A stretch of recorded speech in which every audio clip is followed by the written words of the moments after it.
Hi there. In this video, I'll be covering the Firemace from Heretic. This video will be a bit different from the other videos since the weapon itself is very different. The Firemace is the last weapon you'll likely find in Heretic, so that must mean it's the super weapon of the game, right? Not really. It's very underwhelming compared to, say, the BFG from Doom, or even something like Wraithverge from Hexen. Why do I say that? Well, let's begin. This is the Firemace, a strange weapon you'll find in your journey to slay the Sparrow. Now, if a weapon that looks like this and has the name Firemace, perhaps you might think at first that it'd be a devastating melee weapon or something along those lines, right? Nope. It shoots balls. Lots and lots of balls. Weird, right? It only gets weirder. Did you know that to an extent this was how the BFG was originally supposed to function? This functionality got replaced in Doom due to all the projectiles causing performance issues, and for what is quoted as looking like Christmas. That's no problem for the Firemace here apparently.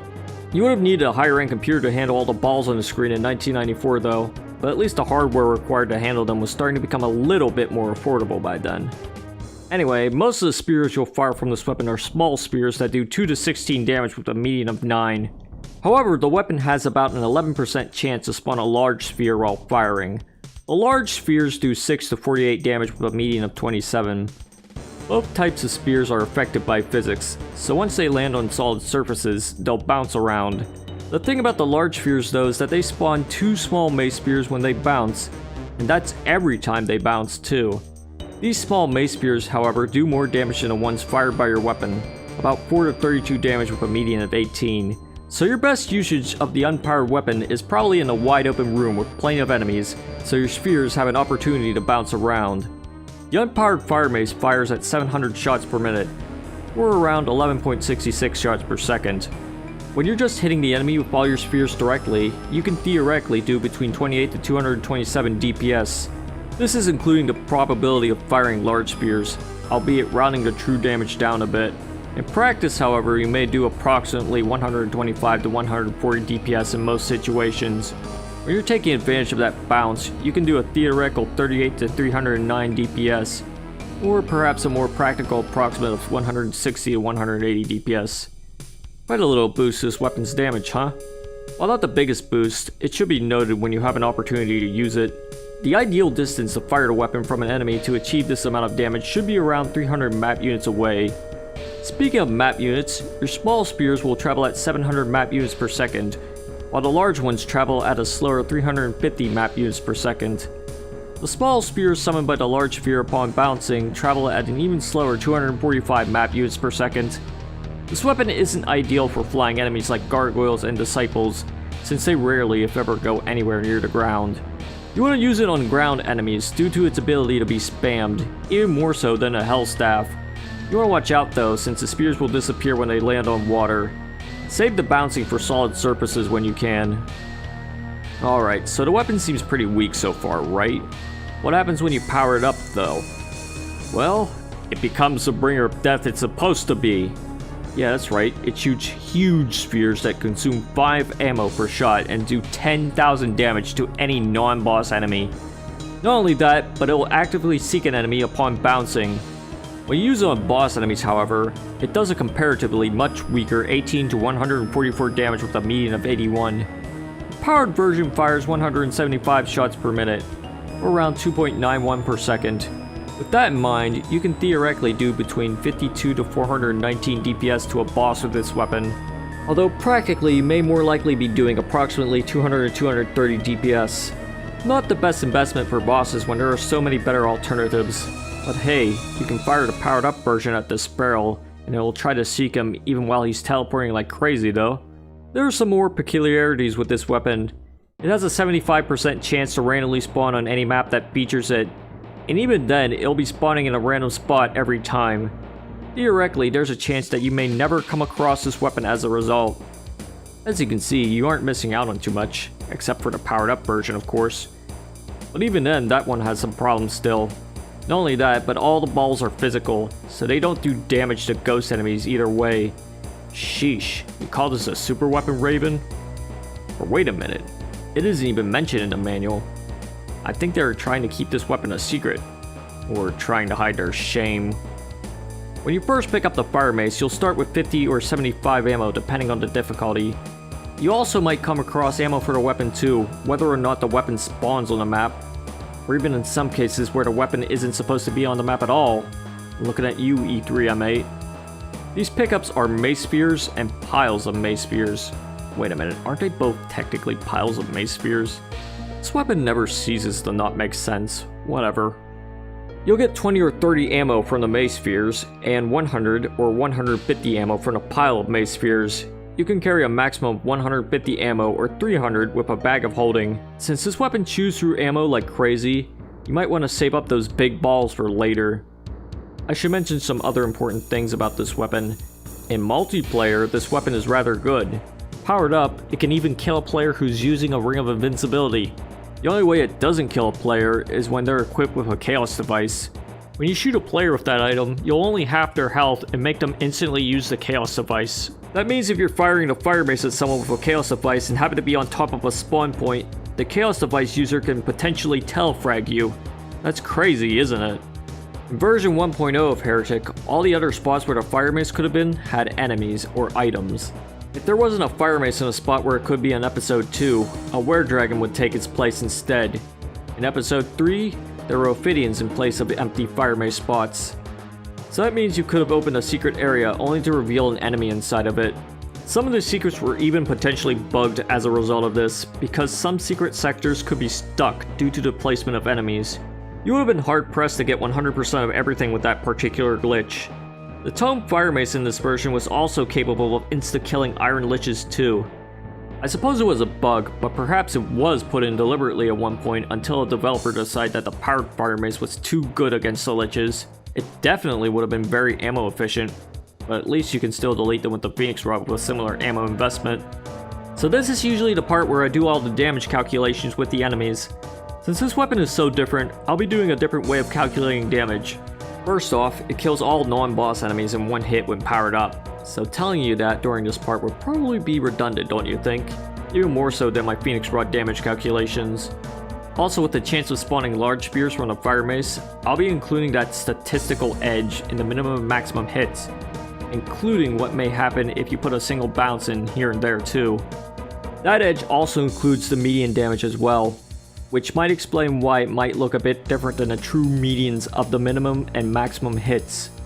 I also rounded up some statistics made from a spreadsheet that calculated the precise theoretical damage. I'll be linking the spreadsheet in the description too for your scrutinizing eyes to investigate.